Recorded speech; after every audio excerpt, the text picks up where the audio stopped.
तो जी राम राम, स्वागत है आपका कहानी 24 के इस प्लेटफॉर्म पर। आज बात करेंगे हरियाणा में न्यू अग्रसेन कॉलोनी, हरियाणा के हिसार में न्यू अग्रसेन कॉलोनी में रहने वाले एक शख्स जिनका नाम है हरीश कुमार मल्होत्रा।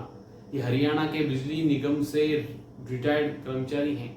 इनकी एक बेटी है ज्योति मल्होत्रा, जिसकी उम्र तकरीबन 35 वर्ष के आसपास है। क्वालिफिकेशन उसका बीए पास है। काम वो कंटेंट क्रिएटर है, ट्रैवल ब्लॉगर है और यूट्यूब पर है जो वीडियो बनाती है। अब जो यूट्यूब पर उसके 3 लाख प्लस सब्सक्राइबर हैं, जो फेसबुक है उसके ऊपर 3 लाख प्लस है जो उसके फॉलोअर्स हैं, और जो इंस्टाग्राम है उसके ऊपर उसे 1 लाख प्लस है जो उसके फॉलोअर्स है।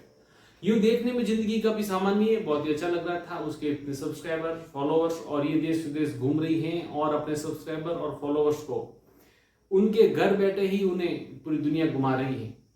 सब कुछ सामान्य लग रहा था, लेकिन इसी साल 2025 16 मई को उसको है वो हरियाणा की पुलिस गिरफ्तार कर लेती है। और फिर दुनिया के सामने जब खबर आती है तो सब लोग चौंक जाते हैं। और वो खबर ये होती है कि दरअसल ट्रैवल ब्लॉगिंग की आड़ में जासूसी कर रही थी। जासूसी भी किसकी? अपने ही देश की, यानी अपने ही देश की खुफिया जानकारी पाकिस्तान के जो जासूस थे उनके संपर्क में थी और उन्हें देती थी। तो आज की पूरी कहानी, कैसे एक ट्रैवल ब्लॉगर है वो जासूस बनी, किस प्रकार से उसने अपने राष्ट्र के खिलाफ गद्दारी की और कैसे वो पाकिस्तान के जासूसों के संपर्क में आई। हालांकि ये सारे अभी तक ज्योति पर आरोप ही लग रहे हैं। ये साबित होगा नहीं होगा, बाद में मुकदमा चलेगा तो कोर्ट में फैसला होगा। साल 2023 में पाकिस्तान के उच्चायुक्त में है वो ज्योति जाती है और वहां उच्चायुक्त के थ्रू अप्लाई करने की कोशिश करती है। उसे वीजा चाहिए था पाकिस्तान का। तो वहां पर जो पाकिस्तान के उच्चायुक्त के जो एक कर्मचारी होता है उसका नाम होता है दानिश, उससे उसकी मुलाकात होती है। ये दानिश से उसकी नजदीकियां बढ़ जाती हैं। यही नजदीकियां उसे आगे जाकर जासूस बना देती हैं। ये इसी साल 2023 में ये जो हरियाणा से एक जत्था हर साल है वो पाकिस्तान जाता था, इस सिख जत्थे के साथ भी ये ज्योति है वो पाकिस्तान जाती है। अब दरअसल ये जो सिख जत्था जो जाता है वो हर साल बैसाखी के महीने में हरकीत सिंह इस जत्थे के जो मुखिया होते हैं वो जत्था वहां भिजवाते हैं। तो उनके थ्रू ये मिलती हैं और उस जत्थे के साथ भी ये पाकिस्तान जाती हैं। उसके अलावा जब ये पाकिस्तान जाती हैं तो ऐसा मतलब माना जाता है कि जब ये 2023 में पहली बार 14 दिन के वीजा लेके जब ये पाकिस्तान गई थी, तब जब पाकिस्तान गई थी तो उसको वीआईपी फीलिंग्स दिलाने के लिए उसको एक वीआईपी प्रोटोकॉल ज्योति को है दिया गया था। पूरे 14 दिन ज्योति वहां पाकिस्तान में रही, तब वहां उसका रहना खाना पीना सब फ्री था। और ये सब खर्चा है, ऐसा माना जाता है कि जो पाकिस्तान के जो खुफिया एजेंट्स है वहां के, उन्होंने है जो ज्योति का वो खर्चा उठाया था। ज्योति वहां रही, खूब घूमी फिरी और ब्लॉगिंग भी वहां का किया और पाकिस्तान के बारे में अच्छा बताने की कोशिश भी की। अब जब पाकिस्तान ये जो वहां गई और वहां के जो खुफिया एजेंसी के जो एजेंट्स है इनकी जो मुलाकात हुई, उनमें जो है एक थे अली एहसान और दूसरे थे राणा शहबाज। इन दोनों से बाकायदा उसकी मुलाकात होती है। और ये जो ज्योति है वो ये जो राणा शहबाज है इसके मोबाइल नंबर जो है वो अपने मोबाइल में जट रंधावा के नाम से सेव भी करती है। यानी ऐसा लगता है कि ज्योति की जो पाकिस्तान के जो खुफिया एजेंट्स थे उनके साथ है जो ज्योति की नजदीकियां काफी ज्यादा बढ़ गई थी।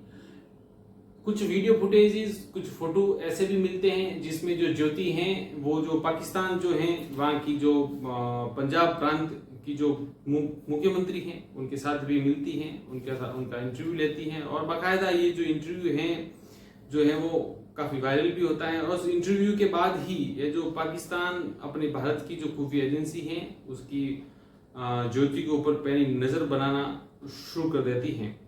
ये जो जिसका इंटरव्यू लेती है पाकिस्तान की सीएम, उसका नाम मरियम नवाज होता है। और ये नवाज शरीफ जो पूर्व पाकिस्तान के जो पूर्व प्रधानमंत्री हैं उनकी पुत्री होती है, उसका भी ये वीडियो वायरल होता है। और उसके बाद है वो ज्योति ये जो है इसके ऊपर भारत की सुरक्षा एजेंसी जो है वो नजर बनाना शुरू कर देती है साल 2023 से।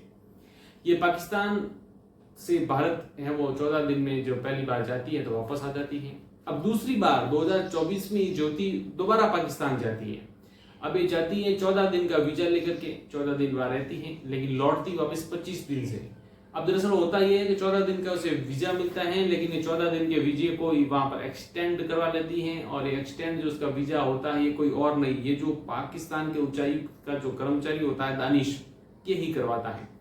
ये पूरे 25 दिन वहां ज्योति रहती हैं। उस दरमियान भी ये ज्योति वहां जाती हैं, घूमती हैं, वहां के लोगों से मिलती हैं, अपने ट्रैवलिंग के लिए ब्लॉग भी बनाती हैं, वहाँ पाकिस्तान का अच्छा बताने की कोशिश करती है। मसलन पाकिस्तान कितना अच्छा है, यहाँ के लोग कितने अच्छे हैं, यहाँ का कल्चर कितना अच्छा है, ये सब कुछ मतलब गुड पाकिस्तान करने की कोशिश करती हैं और वापस इंडिया आ जाती हैं। इसके बाद ये चाइना का भी रुख करती हैं। तो भारत की जो सुरक्षा एजेंसीज हैं, इसका जो यूट्यूब चैनल है, इसके जो भी सोशल मीडिया प्लेटफॉर्म्स है, इसके ऊपर जो पैनी नजर रखना शुरू कर देती हैं, और उसके जितने भी ट्रेवलिंग के संबंधित वीडियो है सबको खंगालना शुरू कर देती हैं। ज्योति जो अभी हाल ही पहलगाम में हमला हुआ, उससे पूर्व ज्योति बाकायदा पहलगाम गई थी, वहां पहलगाम का वीडियो बनाया था, सब कुछ शूट किया। उसके बाद इसके ऊपर ऐसा भी आरोप लगता है उसके बाद ये पाकिस्तान गई या पाकिस्तान की जो एजेंसी के जो लोग थे उनके संपर्क में थी। और उसके बाद जो राजस्थान के काफी जो बॉर्डर हैं, बॉर्डर के इलाके हैं, वहां पे भी ये घूमने के बाद आई, ट्रैवलिंग ब्लॉग बनाया। वो बॉर्डर के इलाके के लोग मसलन कैसे रहते हैं, कैसे उनकी दिनचर्या है, कितना स्ट्रगल है, सब बताने की कोशिश की। तो जितने भी खुफिया जो जानकारियां होती थी उस स्थल पर जाके वीडियो बना करके ये शूट करने की कोशिश की। ऐसा माना जाता है कि ज्योति जो पाकिस्तान के जो एजेंट्स हैं उनसे है वो विभिन्न सोशल मीडिया प्लेटफॉर्म्स के थ्रू है जो संपर्क में थी। जैसे टेलीग्राम पे भी इनकी काफी चैट होती थी, दूसरे भी जो सोशल मीडिया प्लेटफॉर्म है उसके थ्रू है वो उसके संपर्क में थी। पाकिस्तान के उच्चायुक्त में पार्टी होती थी या पाकिस्तान के उच्चायुक्त में कोई फंक्शन होता था, वहां ज्योति जाती थी, बाकायदा उनके फंक्शन को अटेंड करती थी। और पाकिस्तान के उच्चायुक्त में एक पार्टी एक फंक्शन का वीडियो भी काफी वायरल है। उस वीडियो में भारत के एक मशहूर जो ट्रैवल ब्लॉगर हैं उनके साथ उनकी मुलाकात का वीडियो भी वायरल है, उसके फोटो भी सोशल मीडिया पर काफी वायरल हो रहे हैं। तो ज्योति की इस बरकतें जो थी उसके बाद है वो इसी साल 16 मई को रात को तकरीबन 11:20 पर ज्योति के खिलाफ एक एफआईआर दर्ज कर ली जाती है और ज्योति को गिरफ्तार कर लिया जाता है। जब ज्योति को गिरफ्तार कर लिया जाता है तो उसके जितने भी उसके मोबाइल, लैपटॉप, इलेक्ट्रॉनिक उपकरण और जितने डॉक्यूमेंट वगैरह हैं सब के सब सीज कर लिया जाता है।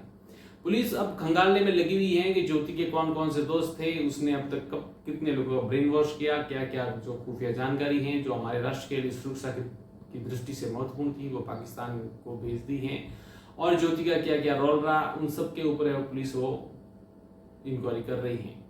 ज्योति जब विदेश में भी काफी गई थी और विदेश में भी इसके ट्रैवलिंग ब्लॉग है, उस दरमियान भी ऐसा माना जाता है कि ज्योति है वो पाकिस्तान के एजेंट्सों के संपर्क में थी, विदेश में भी थी, उनसे खुल के मिला करती थी, बहुत सारी खुफिया जानकारियां हैं वो दिया करती थी। हालांकि केस का अपडेट ये है कि अब तक ज्योति के ऊपर ये महज आरोप ही है, अब तक किसी भी प्रकार का ऐसा कोई ठोस एविडेंस कोई सामने नहीं आया है जिससे हमें पता चल सके कि ज्योति है वो दोषी थी या नहीं थी। हालांकि पुलिस कोशिश कर रही है, उसके बाद माननीय न्यायालय है उस केस पर फैसला करेंगे। तो देखिए छोटी सी अपडेट थी इस केस के बारे में, हमें लगा कि आपको बता देना चाहिए कि ज्योति मल्होत्रा जो पेशे से यूट्यूबर थी और उसको जासूसी के आरोप में पुलिस ने पकड़ लिया है, इंक्वायरी चल रही है। तो जी कहानी तो इतनी ही थी।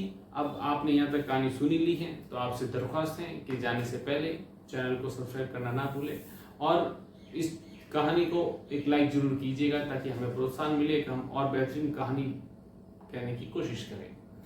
तो अब मिलते हैं इस तरह की नई कहानी में, तब तक अपना ख्याल रखिएगा। शुक्रिया।